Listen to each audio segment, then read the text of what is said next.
7টি বসন্ত পেরোনোর আগেই ঝরে গেল রামিসা। যে বয়সে পুতুল খেলা বা খেলাধুলার কথা ছিল তার, সে বয়সে হিংস্র লালসার শিকার হয়ে নিথর হলো রামিসার দেহ। তারপর চেনা মানুষের ধারালো ছুরিতে কাটা পড়ল ওর নিষ্পাপ কণ্ঠনালী। বুক কাঁপানো সত্য হলো, এই নরপশুরা দূর দেশের কেউ নয়, ঠিক ঘরের পাশের ফ্ল্যাটে থাকা চেনা মুখগুলোর একটি।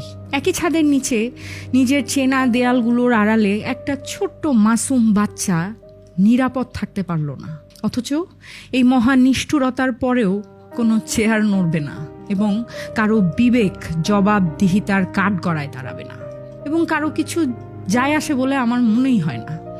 কারণ প্রতিদিন এভরি সিঙ্গেল ডে কোনো না কোনো কিছু হয়েই যাচ্ছে দেশে।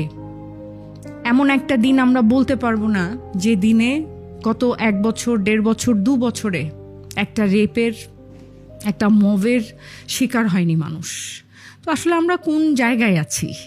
মানে আমরা আমাদের পাশের যে বাসাটা আছে, আমার নেক্সট ডোর নেইবার যারা, আমরা আসলে তাদেরকেও বিশ্বাস করতে পারছি না। তো আমরা কোন সমাজে বাস করছি? এটাই তো একটা বড় প্রশ্ন থেকে যায়। দেখুন, কিছুদিনের মধ্যেই ধুলো জমবে রামিসার গল্পে, আর সেই শূন্য স্থান পূরণ করবে অন্য কোনো শিশুর রক্তাক্ত শরীর। আর এসব নিয়ে আমরা কান্নার ভান করব, ফেসবুকে শোকের উৎসব করব, তারপর আবার ব্যস্ত হয়ে পড়ব নিজের স্বার্থ নিয়ে। একটু ভেবে দেখবেন যে অপরাধীর চেয়েও বড় অপরাধ হলো আমার, আপনার, আমাদের এই সমাজের নীরবতা।